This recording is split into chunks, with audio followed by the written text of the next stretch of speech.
नमो भगवते वासुदेवाय। ओम नमो भगवते वासुदेवाय। ओम नमो भगवते वासुदेवाय। ओम नमो भगवते वासुदेवाय। ओम नमो भगवते वासुदेवाय। नारायणं नमस्कृत्य नारायणं नमस्कृत्य नरं चैव नरोत्तमं देवीं सरस्वतीं व्यासं ततो जयमुदीरये। नष्टप्रायेषु अभद्रेषु नित्यं भागवत सेवया भगवते उत्तम श्लोके भक्तिर्भवति नैष्ठिकी। हरे कृष्ण। आप सबका स्वागत है। हरे कृष्ण प्रभु जी, प्रणाम। तो क्या हुआ कि जब दक्ष ने शिव जी को श्राप दिया, उसके बाद शिव जी का जो गण है वो नंदीश्वर ने वहां पर बैठे सारे ब्राह्मणों को और दक्ष को भी श्राप देना शुरू किया। वही चल रहा था कल। आज देखते हैं।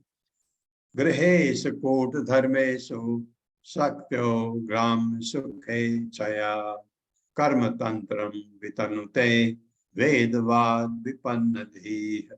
मेरे साथ पढ़िए। गृहेषु कूट धर्मेषु गृहेषु कूटधर्मेषु शक्तो ग्राम्य सुखे चया ग्राम्यस्थितया कर्म तंत्रम वितनुते कर्मतन्त्रवितनुते वेदवाद विपन्न धीः। वेदवादविपन्नधीः। शब्दार्थ है गृहेषु गृहस्थ जीवन में, कूट धर्मेषु कपट धार्मिकता में, शक्त आसक्त होने से, ग्राम सुख इच्छया ग्राम सुखेच्छया भौतिक सुख की कामना से, कर्म तंत्रम सकाम कर्म वितनुते करता है वेदवाद वेद की व्याख्या से, विपन्नधि नष्ट बुद्धि। जिस कपट पूर्ण धार्मिक गृहस्थ जीवन में कोई मनुष्य भौतिक सुख के प्रति आसक्त रहता है और साथ ही वेदों की व्यर्थ व्याख्या के प्रति आकृष्ट होता है, इसमें उसकी सारी बुद्धि हर ली जाती है और वह पूर्ण रूप से सकाम कर्म में लिप्त हो जाता है। मेरे साथ पढ़िए। जिस कपट पूर्ण धार्मिक गृहस्थ जीवन में धार्मिक गृहस्थ जीवन में कोई मनुष्य भौतिक सुख के प्रति आसक्त रहता है मनुष्य भौतिक के प्रति आसक्त रहता है और साथ ही वेदों की और साथ ही वेदों की व्यर्थ व्याख्या के प्रति आकृष्ट होता है, व्याख्या के प्रति आकृष्ट होता है, इसमें उसकी सारी बुद्धि हर ली जाती है और वह पूर्ण रूप से सकाम कर्म में लिप्त हो जाता है।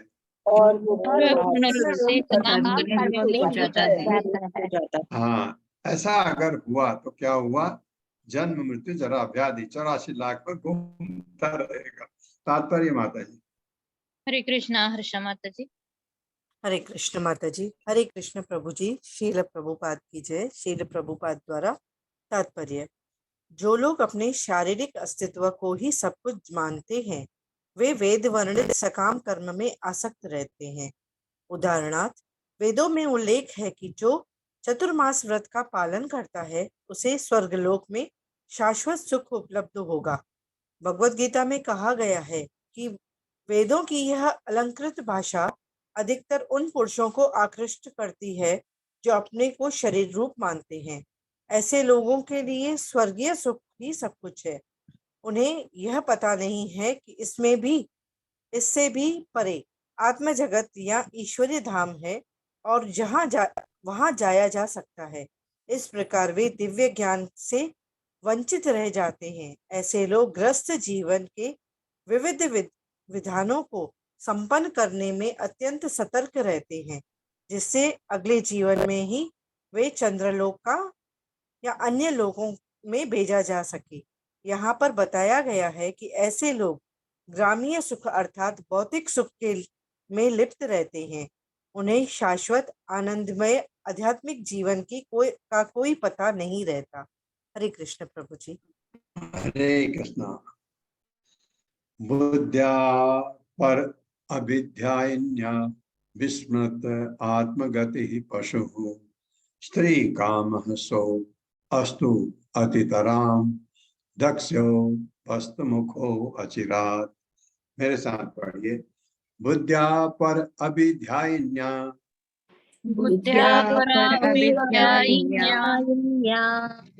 विस्मृत आत्मगति पशु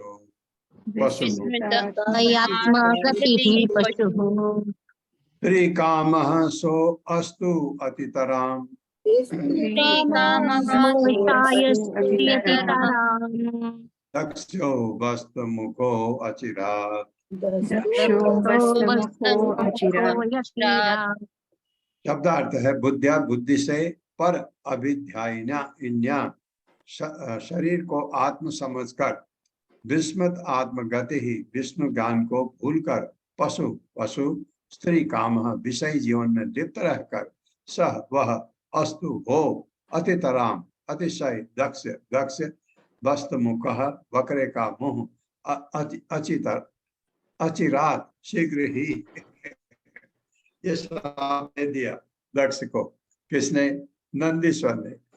दक्ष ने देह को ही सब कुछ समझ रखा है। इसने विष्णुपाद तथा अथवा विष्णु गति को भुला दिया है और केवल स्त्री संभोग में ही लिप्त रहता है। अतः इससे शीघ्र ही बकरे का मोक्ष प्राप्त होगा। ये श्राप दे दिया। मेरे साथ पढ़िए। दक्ष ने देह को ही सब कुछ समझ रखा है। देह को ही सब कुछ समझ रखा है। इसने विष्णुपाद अथवा विष्णु गति को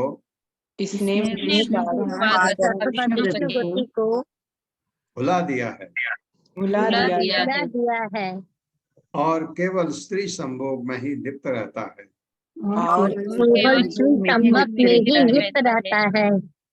अतः इसे शीघ्र ही बकरे का मुख प्राप्त होगा। बकरी का मुख प्राप्त होगा। 24वां श्लोक। विद्या बुद्धि विद्यायाम कर्ममयाम असौ जडः संसरिन तु इह ये चामुम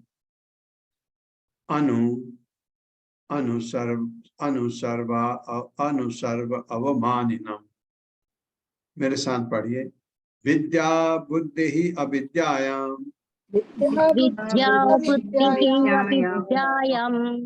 कर्ममय्याम असौ जडः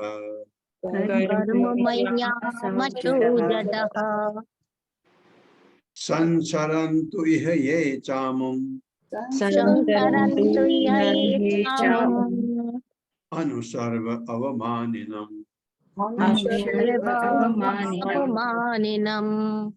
शब्दार्थ है विद्या बुद्धि ही भौतिक शिक्षा तथा बुद्धि, अविद्यायाम अज्ञान में, कर्ममय्याम सकाम कर्म से उत्पन्न, असौ यह दक्ष, जडः मंद, संसरन्तु बारंबार जन्म धारण करे, यह इस जगत में, ये जो च तथा अमुम दक्ष का अनुसरण करने वाले, सर्व शिव अवमानिनम अनादर करने से।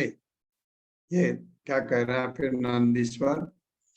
जो लोग भौतिक विद्या तथा युक्ति के अनुशीलन से पदार्थ की भांति जड़ बन चुके हैं, वे अज्ञान बस सकाम कर्म में लगे हुए हैं। ऐसे मनुष्य ने जानबूझकर भगवान शिव का अनादर किया है। ऐसे लोग जन्म मरण के चक्र में पड़े रहे। जो उसमें सारे नहीं होंगे जिन्होंने भी चाहा शिव जी को दंड ठीक मिला, ऐसे भी, क्योंकि देवताओं में भी ऐसा, क्योंकि रजोगुण होता है। हालांकि देवता लोग सतोगुण में ज्यादा होते हैं, लेकिन ये सब काम रजोगुण ही चल रहा है जो हो रहा है। मेरे साथ पढ़िए। जो लोग भौतिक विद्या तथा युक्ति के अनुशीलन से पदार्थ की भांति जड़ बन चुके हैं,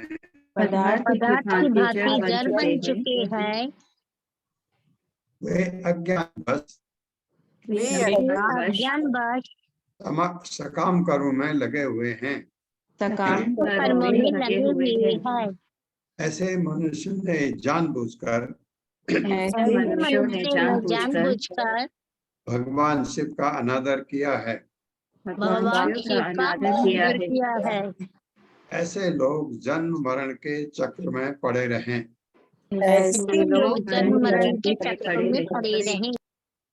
तात्पर्य।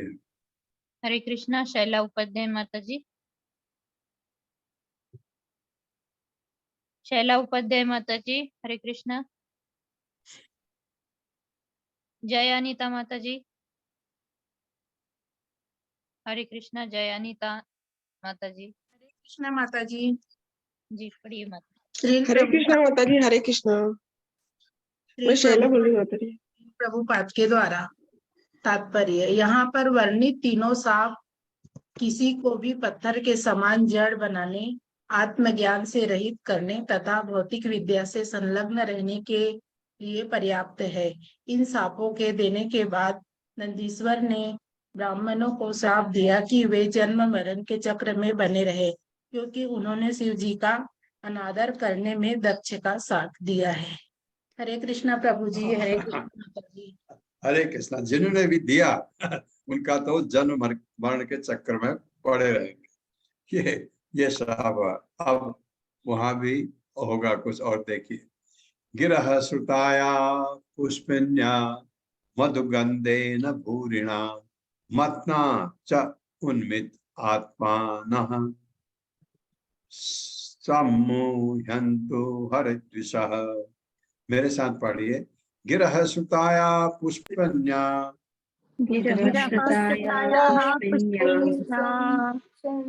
मधुगंधेन पूरिणा मत्ना च उन्मित उन्मित उन्मित उन्मिथित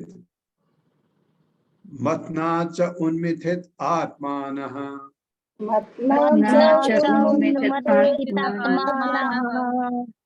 सम्मुह्यन्तु हरद्विषः।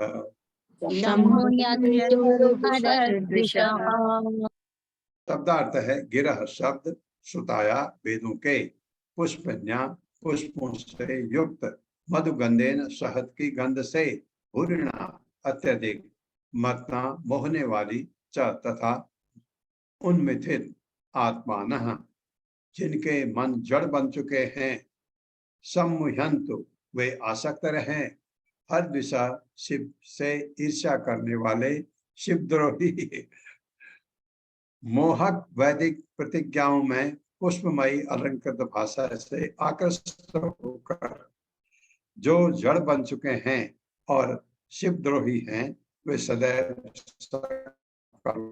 निरत रहे हैं। ये श्राप है। तो जो भी जिन्होंने भी ऐसा किया, शिव जी को जो श्राप दिया था उसका साथ दिया जिन्होंने, तो उनके लिए नंदीश्वर का फिर श्राप है। मेरे साथ पढ़िए। मोहक वैदिक प्रतिज्ञाओं की वैदिक प्रतिज्ञाओं की पुष्पमयी यानी अलंकृत भाषा से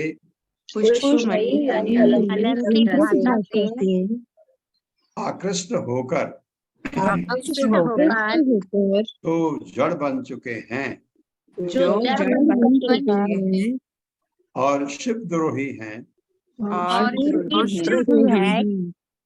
वे सदैव सकाम कर्मों में निरत हैं।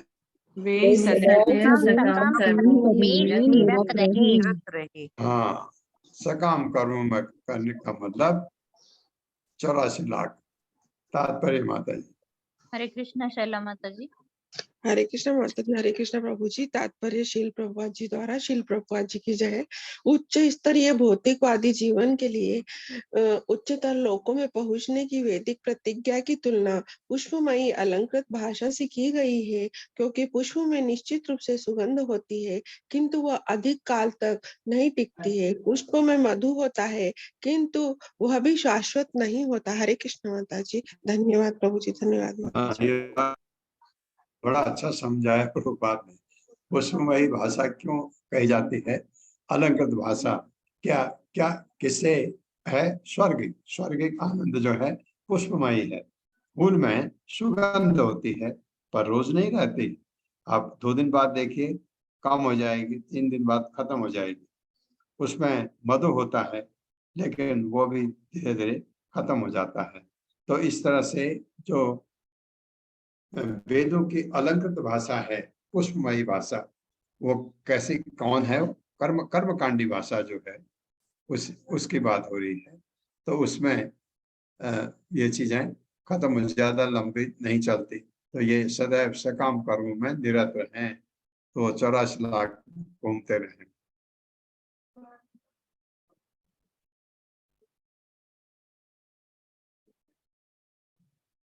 सर्वभक्षा द्विजावृत्य धृत विद्या तपोव्रता वित्त देह इंद्रिय आराम वित्त देह इंद्रियाराम याचका विचरन्तु इह, या विचरन्तु इह, दोनों चीज पढ़ सकते हैं। विचरन्तु इह, मेरे साथ पढ़िए। सर्वभक्षा द्विजावृत्ते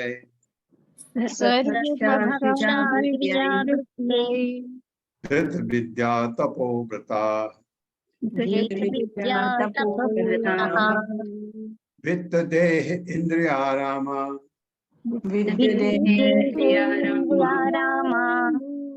याचका विचरन्तु इह।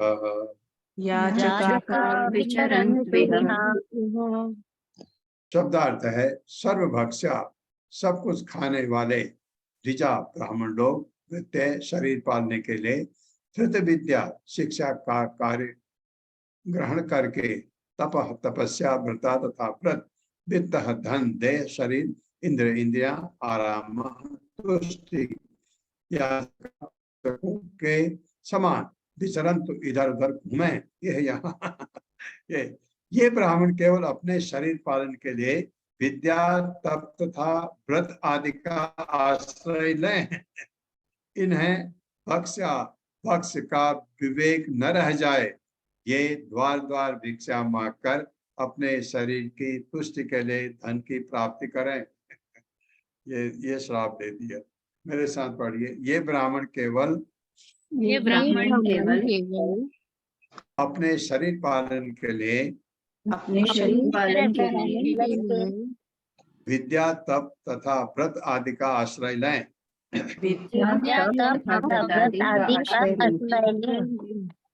इन्हें भक्ष का विवेक न रहे।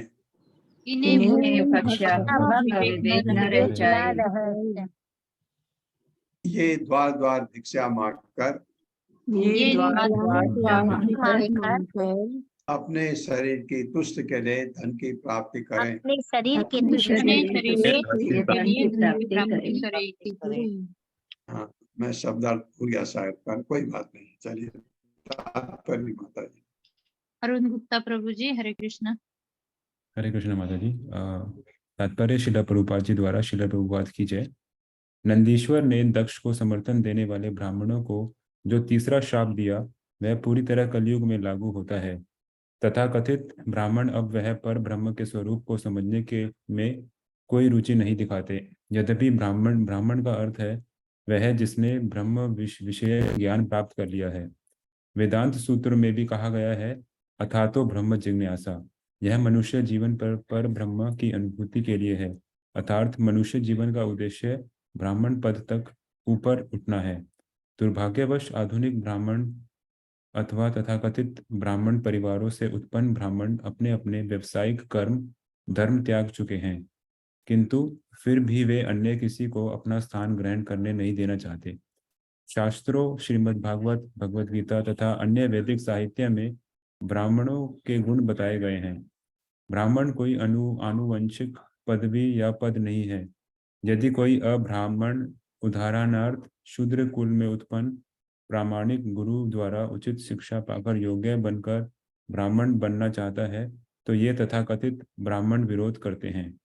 नंदीश्वर द्वारा शापित ऐसे ब्राह्मण ऐसी स्थिति में हैं कि उन्हें भक्ष्य का कोई विवेक नहीं रह गया है और वे इस मर्त्य देह तक अपने परिवार के भरण पोषण के लिए ही जीवित रहते हैं। ऐसे पतित बद्ध जीव ब्राह्मण कहलाने के योग्य नहीं हैं, किंतु कलयुग में वे अपने अपने को ब्राह्मण होने का दावा करते हैं। और यदि कोई मनुष्य वास्तव में ब्राह्मणत्व प्राप्त करने का प्रयास करता है तो वे उसके मार्ग में बाधक बनते हैं। आधुनिक युग में ऐसी ही स्थिति आ गई है। चैतन्य महाप्रभु ने इस सिद्धांत की घोर निंदा की है।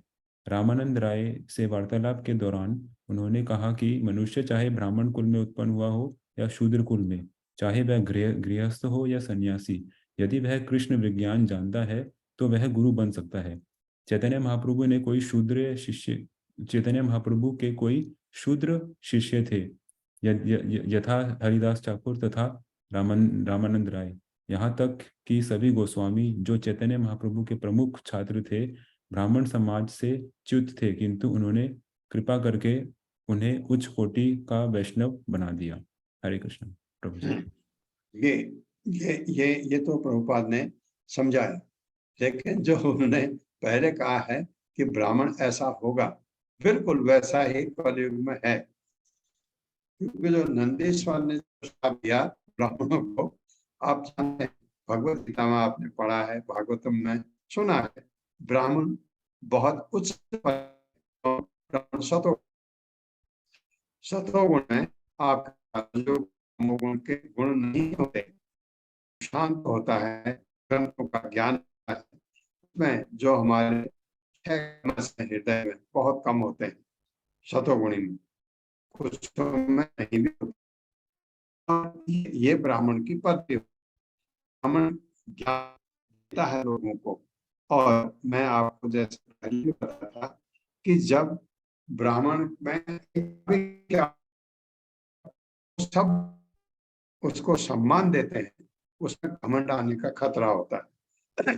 अहंकार आता है हम में, क्योंकि हम जगत में हैं।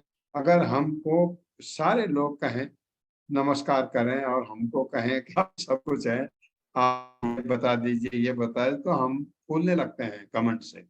तो ये चीज ब्राह्मण में हो सकती है। लेकिन नंदीश्वर ने तो कहा यहाँ तक जाने की जरूरत ही नहीं, कि वो आजीविका चलाने के लिए ब्राह्मण बने रहें, ऐसा श्राप दिया। और बिल्कुल कलयुग में वही हो रहा है कि ब्राह्मण जो हैं उनको, ब्राह्मण को ब्रह्म ज्ञान होना चाहिए, तक कैसे पहुंचा जाता है। जब गुण में पहुंचते हैं तो आपको लगता है, अरे मैं तो बड़ा मूर्ख था, मैं कहाँ तमोगुण रजोगुण में रह रहा था, अब जो है मेरे लिए आगे रास्ता है। गुरु को पूछते हैं, गुरु आपको ले जाता आगे, फिर आपकी सीढ़ियां ऊपर को दिखाई दे, काम करो, ये चीज करो, अपने मन कंट्रोल में करो, अपने इंद्रिय को बस में करो, और ये करके आगे बढ़ो, ये गुरु बताता है। तो आप भगवत धाम जाने की तैयारी होती है। और अभी ब्राह्मण का क्या हाल है, जो ब्राह्मण हैं भी, ये ब्राह्मण नहीं है, ये ब्राह्मणों के पुत्र रहे होंगे, उनके दादा परदादा परदादा परदादा परदादा, और वो उसी, ये वांशिक हो, वंश में चला आ रहा है। तो ब्राह्मण, इनको क्या कहते हैं, द्विज बंधु। जिनको ब्राह्मण नहीं है, इनको दीक्षा की जरूरत होती है। भगवत गीता कहती है ऐसे ब्राह्मणों को दीक्षा की जरूरत होती है। और ये चीज यहाँ पर जो प्रभुपाद ने समझाया, कलयुग में तो ऐसों की भरमार है। जितने भी ब्राह्मण हैं, जो भी कर्मचारी ब्राह्मण हैं, वो सब, किसी को भी ब्रह्म ज्ञान नहीं है कलयुग में, प्रभुपाद जैसे बता रहे हैं। और बिल्कुल सही भी है, क्योंकि उनको उस तरफ जरूरत है ही नहीं। उनको कर्मकांड किया, पैसा बटोरा, थोड़ा कहाँ से ज्यादा आता है वहां गए, तो अपने यजमानों से जो पैसा मिलता है उस पर वो खुश हैं। ये नंदीश्वर का शाप है। नंदीश्वर ने कहा ब्राह्मणों को ऐसा होगा। कौन? जो यज्ञ में बैठे थे। आप देखे वहां पर भृगु मुनि भी थे, भृगु मुनि को भी गया ये श्राप। महान विद्वान है भृगु मुनि, लेकिन भृगु मुनि कभी भी वैकुंठ नहीं जा सकते, क्योंकि नंदीश्वर का श्राप है। जो वहां बैठे थे ब्राह्मण, और जिन्होंने अवरोध नहीं किया, उसको रोका नहीं। आपको ये बता दूं, वहां ब्रह्मा जी समहाव ब्रह्मा जी नहीं थे। यहाँ पर तो अभी नहीं, यहाँ पर तो अभी ब्रह्मा जी थे। बाद में यज्ञ होता जहाँ ब्रह्मा जी नहीं थे। तो ये ऐसा श्राप ब्राह्मणों के लिए दिया, जो वहां बैठे थे, उनकी बात हो रही है।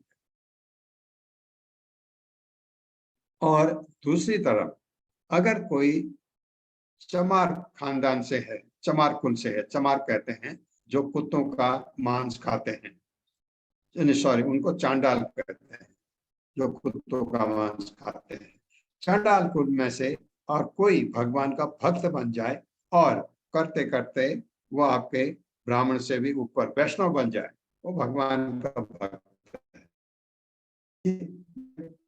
प्रभु ने कहा कि वंश में, क्योंकि ये हर बच्चा शूद्र पैदा होता है, हर बच्चा, बच्चे ब्राह्मण का बच्चा हो,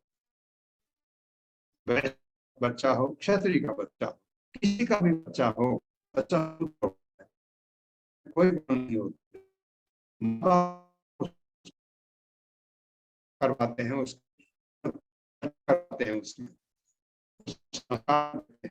वो आगे कुछ बच्चे संस्कारी होते हैं, कुछ बच्चे बिल्कुल संस्कारी नहीं होते।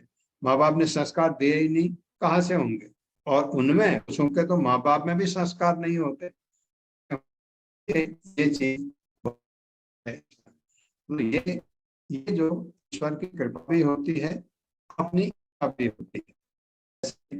कोई बहुत नीचे कुल का है और भगवान का भक्त तो वैष्णव बन जाता है, वो तो हमारा हो गया। हरिदास ठाकुर थे, हरिदास ठाकुर मुसलमान घर में पैदा हुए थे, लेकिन भगवान कृष्ण से उनको प्रेम हो गया बहुत। वो हरे कृष्ण मंत्र का जप करते रहते थे। उनकी बहुत पिटाई भी हुई, पीटा उनको मुसलमानों ने और मर गया करके छोड़ दिया। वो इतना पीटा, बेहोश हो गए तो मर गया करके छोड़ दिया। और हरिदास ठाकुर वहां से उन्होंने कहा कि तुमको अल्लाह का नाम पसंद है, मुझे कृष्ण का नाम पसंद है। तो उनको चैतन्य महाप्रभु के महान शिष्य थे, चैतन्य महाप्रभु ने उनको नामाचार्य की पदवी दी। हम नामाचार्य हरिदास ठाकुर की है, जब हम सब कुछ कर लेते हैं, आरती कीर्तन वगैरह करते हैं, फिर बैठ करके, झुक करके, सिर को जमीन में लगा करके सब नमस्कार करते हैं, हरिदास ठाकुर को नमस्कार करते हैं वैष्णव लोग, क्योंकि वो गुण हम में आ जाए और उनका अगर आशीर्वाद मिले हमको, तो वैष्णव इतना महान होता है, तो वो कोई भी बन सकता है। ये आप क्या मीराबाई को पूछेंगे उसकी क्या जात थी? महान वैष्णवी थी वो, महान महान भगवान की भक्त थी। तो भक्त को भक्त की जात नहीं पूछी जाती, क्या जात है, क्योंकि वो भगवान का भक्त होता है। 27वां श्लोक। एवं बततः शापम। अब देखो ये सुन करके और अब भृगुमुनि भी श्राप देने वाले। तस्यैवं बततः शापम श्रुत्वा दिस्कुलाय वै भृगुः प्रत्यसृजत् चापम शापम ब्रह्मदंडम दुरत्ययम्। मेरे साथ पढ़िए। तस्यैवं बततः शापम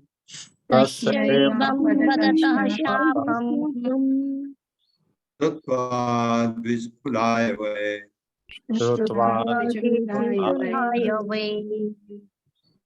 भृगुः प्रत्यसृजत् शापं ब्रह्मदंडं दुरत्ययम्।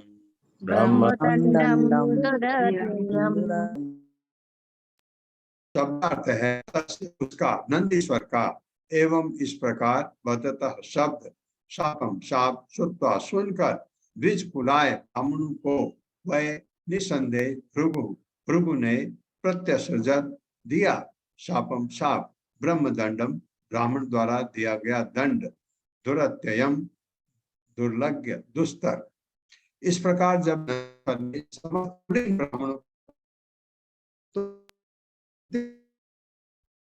रिएक्शन, जैसे झगड़ा होता है आपस में, प्रतिक्रिया स्वरूप भृगुमुनि ने शिव के अनुयायियों की भर्त्सना की और उन्हें घोर ब्रह्म श्राप दे दिया, ब्राह्मण का श्राप। मेरे साथ पढ़िए। इस प्रकार जब नंदीश्वर ने समस्त कुलीन ब्राह्मणों को श्राप दे दिया, समस्त कुलीन ब्राह्मणों को श्राप दिया, तो प्रतिक्रिया स्वरूप भृगुमुनि ने शिव के अनुयायियों की भर्त्सना की भत्सना की और उन्हें घोर ब्रह्म शाप दे दिया। और उन्हें घोर ब्रह्म ब्रह्म शाप शाप दे दिया। तात्पर्य माता जी। हरे कृष्णा पूनम त्यागी माता जी। हरे कृष्ण माता जी प्रभु जी। शिल प्रभुपाद जी की जय। तात्पर्य शिल प्रभुपाद जी के द्वारा दुरत्यता शब्द का व्यवहार ब्रह्मतंत्र अर्थात ब्रह्मा द्वारा दिए जाने वाले शाप के प्रसंग में हुआ है। ब्राह्मण द्वारा दिया गया शाप अत्यंत घोर यानी प्रबल होता है, इसीलिए इसे दुरत्यता अर्थात दुष्कर कहा गया है। जैसा कि भगवान ने भगवत गीता में कहा है कि प्रकृति के कठोर नियम दुर्लभ्य है, इसी प्रकार यदि कोई ब्राह्मण शाप देता है तो वह भी दुर्लभ्य है। किंतु भगवत गीता में यह भी कहा गया है कि भौतिक लोक के शाप या वरदान अंततः भौतिक सृष्टियां ही है। चैतन्य चेतनामृत में इसकी पुष्टि होती है कि जिसे भौतिक जगत में वरदान या शाप माना जाता है वे दोनों वस्तुतः एक ही धरातल पर है, क्योंकि वे भौतिक है। अतः इस भौतिक कलम से छुटकारा पाने के लिए भगवान की शरण ग्रहण करनी चाहिए। जैसा कि भगवत गीता के 7.7.14 में कहा गया है कि मामे ये प्रबंधे मामिता तरंती ते। सर्वश्रेष्ठ मार्ग यही है कि शाप तथा वरदान से ऊपर उठा जाए और भगवान कृष्ण की शरण ग्रहण की जाए तथा दिव्य स्थिति में रहा जाए। जिन लोगों ने श्री कृष्ण की शरण ग्रहण कर ली है वे सदैव शांति पूर्वक रहते हैं। ना तो उन्हें कोई शाप देता है और ना ही कोई किसी को शाप देते हैं। यही दिव्य स्थिति है। हरे कृष्ण माता जी प्रभु जी धन्यवाद। यही दिव्य स्थिति है। प्रभु ने इसे समझा दिया है।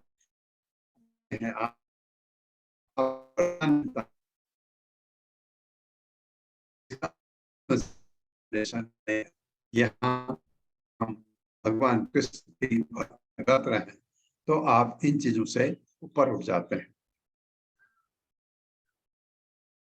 इसका मतलब हुआ अगर किसी को श्राप भी मिला है, अगर वो भगवान की शरण में चला जाता है तो भगवान उसकी रक्षा करते हैं। भवव्रत धराये च ये च तान् समनुव्रता पाषण्डिनः ते भवन्तु सत्शास्त्र परिपन्थिनः। मेरे साथ पढ़िए। भवव्रत धराये च ये च तान् समनुव्रता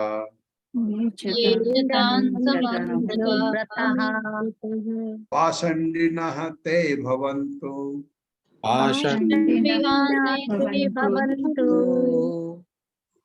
सत्शास्त्र परिपन्थिनः। शब्दार्थ है भवव्रत धरा, शिव के अनुयायी। ये जो च तथा ये जो च तथा तान ऐसे नियम समनुव्रता पालन करते हुए पाषण्डिना नास्तिक ते हुए भवंत हों सत्शास्त्र परिपंथिना दिव्य शास्त्र आदेशों से विपद। ये भी सब मोदी ने जो शिव को प्रसन्न करने का व्रत धारण करता है अथवा जो ऐसे नियमों का पालन करता है वह निश्चित रूप से नास्तिक होगा और दिव्य शास्त्रों के विरुद्ध आचरण करने वाला बनेगा। ये भृगु मुनि का शाप है। मेरे साथ पढ़िए। जो शिव को प्रसन्न करने का व्रत धारण करता है, जो शिव को प्रसन्न करने का व्रत धारण करता है अथवा जो ऐसे नियमों का पालन करता है अथवा जो ऐसे नियमों का पालन करता है वह निश्चित रूप से नास्तिक होगा वह निश्चित रूप से नास्तिक होगा और दिव्य शास्त्रों के विरुद्ध आचरण करने वाला बनेगा। और दिव्य शास्त्रों के विरुद्ध आचरण करने वाला बनेगा। हाँ, तो शिव जी के भक्त शास्त्रों का विरुद्ध आचरण करते हैं। आपने देखा गांजा पीते हैं, शराब पीते हैं, ये उनके अनुयायी शिव जी के। तात्पर्य माता जी। हरे कृष्णा रीटा कथुरिया माता जी। हरे कृष्णा माता जी। हरे कृष्णा प्रभु जी। श्रील प्रभुपाद जी की जय। तात्पर्य श्रील प्रभुपाद जी के द्वारा कभी कभी यह देखा जाता है कि शिव जी के भक्त शिव के आचरणों का अनुकरण करते हैं। उदाहरणार्थ शिव जी ने विषपान किया था। अतः उनके कुछ भक्त उनके अनुकरण पर गांजा जैसे मादक पदार्थ का सेवन करते हैं। इसलिए यहाँ पर यह शाप दिया गया है कि जो ऐसा करता है वह पतित बने और वैदिक नियमों के विरुद्ध आचरण करने वाला हो। यह कहा गया है कि शिव जी के ऐसे भक्त सच्छास्त्रात् परिपंथिना अर्थात शास्त्रों के निष्कर्षों के विरुद्ध चलने वाले होंगे। इसकी पुष्टि पद्म पुराण में भी हुई है। श्री भगवान द्वारा शिव को आदेश दिया गया कि वे विशेष उद्देश्य से निर्विशेषवाद अथवा मायावाद दर्शन का उपदेश दें। जिस प्रकार भगवान बुद्ध ने शास्त्रों में उल्लिखित ऐसे ही विशिष्ट उद्देश्य से शून्यवाद दर्शन का उपदेश दिया था। कभी कभी वेद विरुद्ध दार्शनिक सिद्धांत का उपदेश आवश्यक हो जाता है। शिव पुराण में उल्लेख है कि शिव जी ने पार्वती से कहा कि वे कलियुग में ब्राह्मण शरीर में मायावाद दर्शन का उपदेश देंगे। इस प्रकार सामान्य रूप से यह पाया जाता है कि शिव जी के उपासक मायावादी होते हैं। शिव जी ने स्वयं कहा है मायावादम असच्छास्त्रम। जैसा कि बताया जा चुका है, असत शास्त्र का अर्थ मायावाद निर्विशेष का सिद्धांत है। भृगु मुनि ने शाप दिया कि शिव के आराधक इस मायावाद असत शास्त्र के अनुयायी हों, जो यह सिद्ध करने का प्रयास करते हैं कि भगवान निर्गुण हैं। इसके साथ ही साथ शिव के उपासकों का एक संप्रदाय राक्षसी जीवन व्यतीत करता है। श्रीमद् भागवत तथा नारद पंचरात्र प्रामाणिक शास्त्र हैं, जो सत्य शास्त्र की कोटि में आते हैं, जिनसे ईश्वर साक्षात्कार का मार्ग प्रशस्त होता है। असत शास्त्र इससे सर्वथा विपरीत है। हरे कृष्णा प्रभु जी। धन्यवाद माता जी। ये बात है, ये जो मायावादी हैं बहुत सारे शिव जी को मानते भी हैं, ऐसा ये प्रभुपाद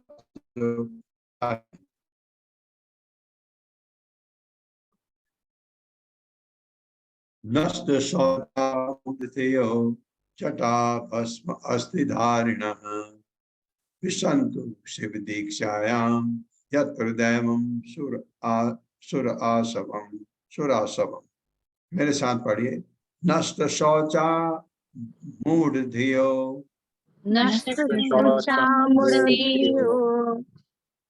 जटा भस्म अस्थिधारिणः विशन्तु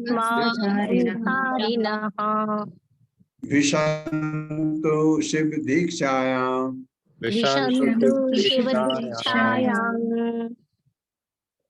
यत्र दैवं सुरासवम्।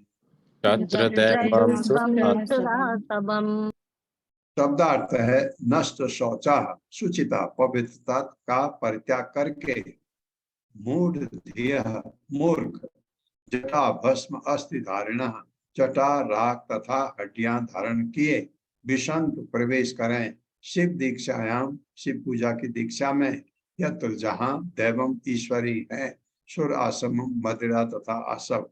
ये भृगु मुनि जो शिव की पूजा करते हैं वे इतने मूर्ख होते हैं कि उनका अनुकरण करके अपने शरीर पर लंबी चटाएं धारण करते हैं और शिव की उपासना की दीक्षा ले लेने के बाद वे मदिरा मांस तथा अन्य ऐसी वस्तुएं खाना पीना पसंद करते हैं। मेरे साथ पढ़िए। जो शिव की पूजा का व्रत लेते हैं, जो शिव की पूजा का व्रत लेते हैं, वे इतने मूर्ख होते हैं वे इतने मूर्ख होते हैं कि वे उनका अनुकरण करके अपने शरीर पर लंबी लंबी जटाएं धारण करते हैं। अपने शरीर पर लंबी जटाएं धारण करते हैं और शिव की उपासना की दीक्षा ले लेने के बाद और शिव की उपासना की दीक्षा लेने के बाद वे मदिरा मांस तथा अन्य ऐसी वस्तुएं खाना पीना पसंद करते हैं। तथा ऐसी वस्तुएं खाना पीना पसंद करते हैं। हरे कृष्णा। पूनम अखिलेश कुमार माता जी। हरे कृष्णा माता जी। धन्यवाद प्रणाम। हरे कृष्णा प्रभु जी। तात्पर्य श्रील प्रभुपाद जी के द्वारा श्रीला प्रभुपाद जी की जय। अनियमित जीवन बिताने वाले मूर्ख प्राणी मदिरा तथा मांस का सेवन करते हैं, लंबी लंबी जटाएं रखते हैं, नित्य स्नान नहीं करते और गांजा पीते हैं। ऐसे आचरण से मनुष्य दिव्य ज्ञान से विहीन हो जाता है। शिव मंत्र की दीक्षा ग्रहण में मुद्रिकाष्टक होता है, जिसमें कभी कभी यह स्तुति की जाती है कि मनुष्य स्त्री योनि पर अपना आसन लगाए तभी उसे निर्वाण प्राप्त हो सकता है। ऐसी उपासना में मदिरा अथवा ताड़ी की आवश्यकता पड़ती है। शिव आगम अर्थात शिव आराधना विधि संबंधी ग्रंथ के अनुसार इसकी भेंट भी चढ़ाई जाती है। हरे कृष्ण प्रभु जी, हरे कृष्ण माता जी, धन्यवाद। हरे कृष्ण। ऐसे चीजों का सेवन करते हैं, लेकिन ये शिव जी के भक्त हैं। शिव जी को तमोगुण का अध्यक्ष माना गया, भगवान ने उनको दिया। और अधिष्ठाता देव हैं तमोगुण के। तमोगुणी लोग ऐसे लोग इनको किसी जगह नहीं मिलते। शिव जी इनको अपने उसमें इनको दीक्षा, इनको शिव जी इनका उद्धार करते हैं। इसमें से जो कुछ लोग ऐसे हैं जो अपना उद्धार कर सकते शिव जी के अंडर, और कहीं इनके लिए जगह है ही नहीं।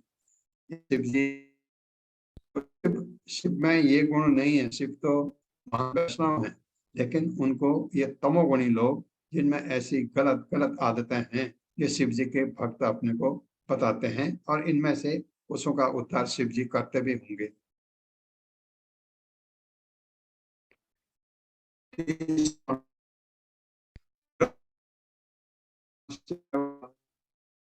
यद्योऽयं परिनिन्दथ सेतुं विधारणं पुंसाम् अतः पाषण्डम् आश्रिता। मेरे साथ ब्रह्म च ब्राह्मणान् च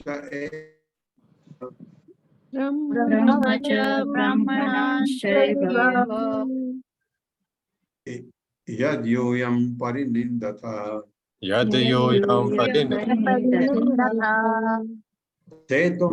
विधारणं पुंसाम् अतः पाषण्डम् आश्रिता।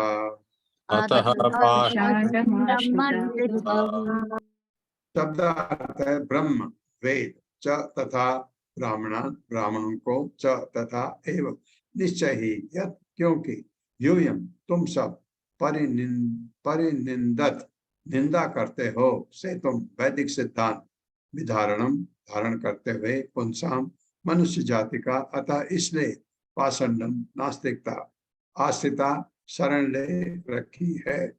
भृगु मुनि ने आगे कहा, क्योंकि तुम वैदिक नियमों के अनुयायी ब्राह्मणों तथा वेदों की निंदा करते हो, इससे ज्ञात होता है कि तुमने नास्तिकता की रीति अपना रखी है। मेरे साथ पढ़िए। भृगु मुनि ने आगे कहा, क्योंकि तुम वैदिक नियमों के अनुयायी ब्राह्मणों तथा वेदों की निंदा करते हो, इससे ज्ञात होता है कि तुमने नास्तिकता की नीति अपना रखी है। तात्पर्य माता जी। हरे कृष्णा। सोनिया अग्रवाल माता जी। हरे कृष्ण माता जी। श्री प्रभुपाद जी की जय। तात्पर्य श्री प्रभुपाद जी के द्वारा। भृगु मुनि ने नंदीश्वर को शाप देते हुए कहा कि वे सब इस शाप के कारण नास्तिक तो होंगे ही, किंतु वे पहले से ही नास्तिक पद तक गिर चुके थे, क्योंकि उन्होंने मानवीय सभ्यता के सर्वोपरि स्तोत्र वेदों की निंदा की थी। गुणों के अनुसार श्रेणियों में विभाजित मानवीय सभ्यता वर्णाश्रम पर आधारित है, यथा बुद्धिमान वर्ग, युद्ध प्रिय वर्ग, उत्पादक वर्ग तथा श्रमिक वर्ग। वेद सही निर्देश देते हैं कि आत्म अनुशीलन तथा आर्थिक उन्नति के साथ ही इंद्रिय तृप्ति का नियमन कैसा किया जाए, जिससे अंततः भौतिक कल्मश से छूटकर मनुष्य अपनी वास्तविक आध्यात्मिक पहचान अहम ब्रह्मस्मि को प्राप्त हो। जब तक मनुष्य भौतिक अस्तित्व के कलमश में रहता है तब तक वह जलचर से लेकर ब्रह्मा तक अपनी योनियां बदलता रहता है, किंतु इस भौतिक जगत में तो मनुष्य जीवन सर्वोच्च पूर्णता का जीवन है। वेद वह मार्ग दिखलाते हैं जिससे मनुष्य अगले जीवन में ऊपर उठ सके। ऐसी शिक्षा हेतु वेद मातृ तुल्य है और वेदों के ज्ञाता ब्राह्मण पितृ तुल्य है। अतः यदि कोई वेदों तथा ब्राह्मणों की निंदा करता है तो वह नास्तिक के स्तर पर गिर जाता है। संस्कृत में नास्तिक शब्द प्रयुक्त हुआ है जो उस मनुष्य का द्योतक है जो वेदों में विश्वास नहीं करता किंतु धर्म की कुछ काल्पनिक पद्धति का निर्माण करता है। श्री चैतन्य महाप्रभु ने कहा है कि बौद्ध धर्म के अनुयायी नास्तिक है। अहिंसा के सिद्धांत की स्थापना के लिए भगवान बुद्ध ने वेदों को मानने से साफ इनकार कर दिया और बाद में शंकराचार्य ने इस धर्म को भारत में रोक दिया और इसे देश के बाहर चले जाने हेतु बाध्य किया। यहाँ पर ब्रह्म च ब्राह्मणाम कहा गया है। ब्रह्म का अर्थ है वेद, अहम ब्रह्मास्मि का अर्थ है मुझे पूर्ण ज्ञान प्राप्त है।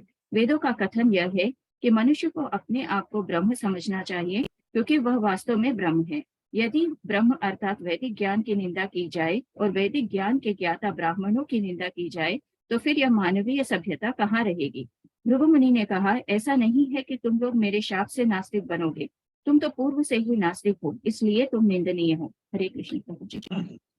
ये उन्होंने साफ तो दिया ही, तो कहा है कि तुम ऐसा नहीं है कि तुम मेरे हिसाब से नास्तिक बनोगे, तुम तो पहले से ही नास्तिक हो, इसलिए तुम निंदनीय हो।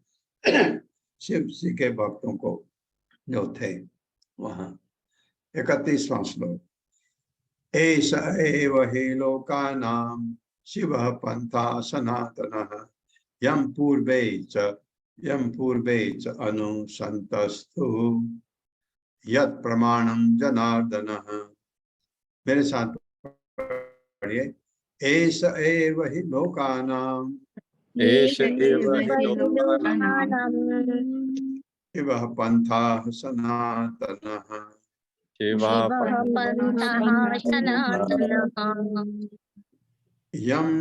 पूर्वे च अनुसन्तस्तु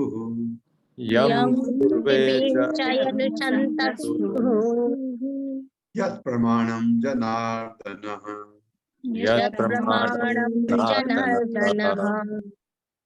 शब्दार्थ है एष वेद एव निश्चय ही क्योंकि लोकानाम समस्त लोगों का शिव कल्याणकारी पंथा पद सनातन शाश्वत यम जो वैदिक पद पूर्वे भूतकाल में चाहता था अनुसंतस्तु दृढ़ता पूर्वक पालित होता था यद जिसमें प्रमाणम साक्ष्य जनार्दन। वेद मानवीय सभ्यता के कल्याण की प्रगति हेतु शाश्वत विधान प्रदान करने वाले हैं जिसका प्राचीन काल में दृढ़ता से पालन होता रहा है। इसका सशक्त प्रमाण पूर्ण पुरुषोत्तम भगवान स्वयं है जो जनार्दन अर्थात समस्त जीवात्माओं के शुभेच्छु कहलाते हैं। मेरे साथ पढ़िए, वेद मानवीय सभ्यता के कल्याण की प्रगति हेतु शाश्वत विधान प्रदान करने वाले हैं। जिसका प्राचीन काल में दृढ़ता से पालन होता रहा है। इसका सशक्त प्रमाण पूर्ण पुरुषोत्तम भगवान स्वयं है। जो जनार्दन अर्थात समस्त आत्माओं के शुभेच्छु कहलाते हैं।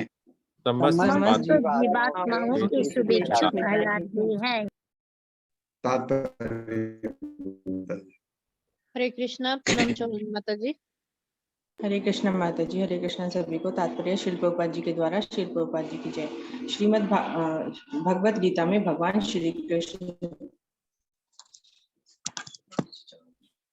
श्री कृष्ण ने दावा किया है कि वे सभी प्रकार के प्राणियों के जनक हैं। कुल मिलाकर 84 लाख योनियां हैं और श्री कृष्ण अपने को इन सबका जनक कहते हैं।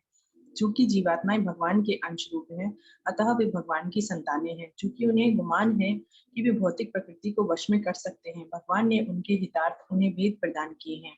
इसलिए वेद अपौरुषेय कहलाते हैं, क्योंकि वे मनुष्यों या देवताओं द्वारा नहीं लिखे गए। यहाँ तक कि ब्रह्मा जो आदि जीव हैं, वे भी वेदों के रचयिता नहीं हैं।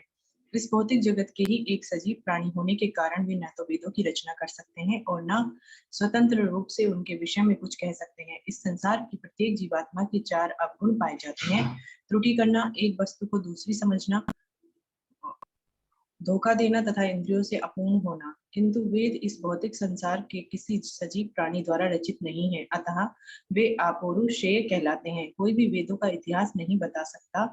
निसंदेह आधुनिक मानवीय सभ्यता का कोई तिथिवार इतिहास नहीं है और 3000 वर्ष से पूर्व का भी वास्तविक इतिहास प्रस्तुत नहीं किया जा सकता।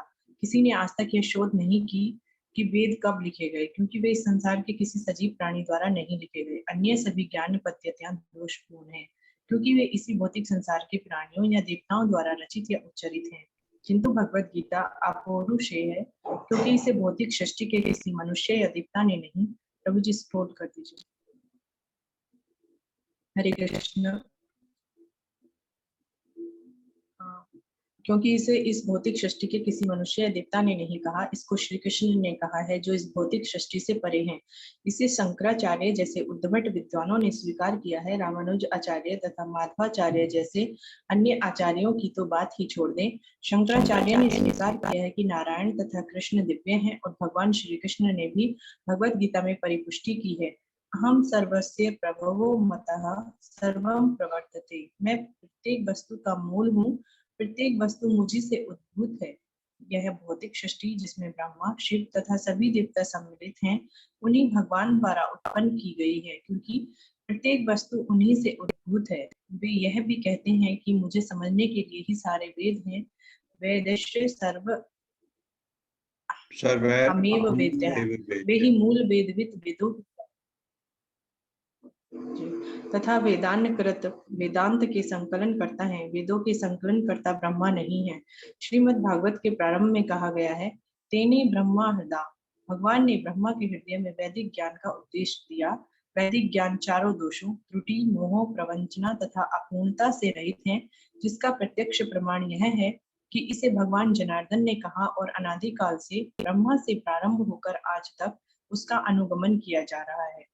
अनादिकाल से भारत की सुसंस्कृत जनता वैदिक धर्म का पालन करती आ रही है। कोई भी वैदिक धर्म के इतिहास को नहीं बता सकता, अतः यह सनातन है और यदि वेदों की निंदा की जाती है तो वह नास्तिकता है। वेदों को सेतु कहा गया है, जिसका अर्थ है पुल।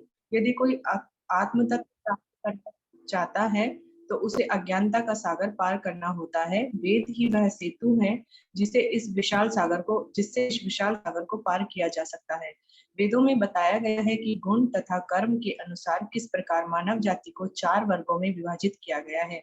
यह वर्गीकरण अत्यंत वैज्ञानिक और सनातन है, क्योंकि कोई इसका इतिहास नहीं बता सकता। वर्ण तथा आश्रम प्रणाली को कोई रोक नहीं सकता। उदाहरणार्थ, कोई ब्राह्मण नाम को स्वीकार करे अथवा नहीं, किंतु समाज में एक बुद्धिमान वर्ग है जो आध्यात्मिक ज्ञान तथा दर्शन में रुचि रखता है। इसी प्रकार से एक ऐसा वर्ग है जो प्रशासन चलाने तथा अन्यों पर शासन करने में रुचि रखता है।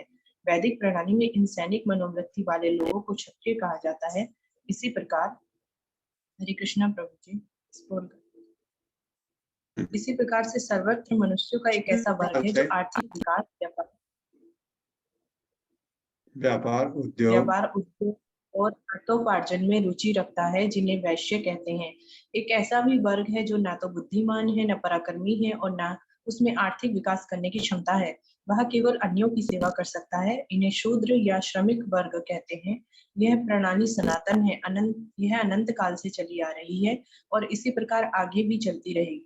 विश्व की कोई भी शक्ति से रोक नहीं सकती। अतः सनातन धर्म शाश्वत है और वैदिक नियमों का पालन करते हुए कोई भी मनुष्य आध्यात्मिक जीवन के सर्वोच्च शिखर पर पहुंच सकता है। कहा जाता है कि पहले साधु पुरुष इस प्रणाली का अनुसरण करते थे, अतः वैदिक प्रणाली के अनुगमन का अर्थ हुआ समाज के आदर्श शिष्टाचार का पालन। किंतु शिव के अनुयायी समस्त मानवीय शिष्टाचार के विरुद्ध हैं, क्योंकि वे मद्यपान करने वाले, नशीला एवं विषयी जीवन बिताने वाले, स्नान न करने वाले तथा गांजा पीने वाले हैं। निष्कर्ष यह निकला कि जो व्यक्ति वैदिक नियमों के प्रति विद्रोह करते हैं, वे स्वयं इसके प्रमाण हैं कि वेद आधिकारिक हैं, क्योंकि वेदों का पालन न करने से ही वे पशुवत बनते हैं। ऐसे पशुवत व्यक्ति ही साक्षात प्रमाण है कि वैदिक नियम सर्वोच्च हैं। हरे कृष्ण। हरे कृष्ण। ओम अज्ञान तिमिरांधस्य चक्षुरुन्मिलितं तस्मै श्री गुरुवे नमः। नमो विष्णुपादाय कृष्णपृष्ठाय भूतले श्रीमते भक्तिवेदांत स्वामिनिति नामिने। नमस्ते सारस्वती देवे गौरवाणी प्रचारिणे निर्विशेष शून्यवादी पाश्चात्य। जय हो श्री कृष्ण चैतन्य प्रभु नित्यानंद श्री अद्वैत गदाधर शिवासादि गौर भक्त वृंद। हरे कृष्णा कृष्ण कृष्ण हरे हरे, हरे राम राम राम हरे हरे।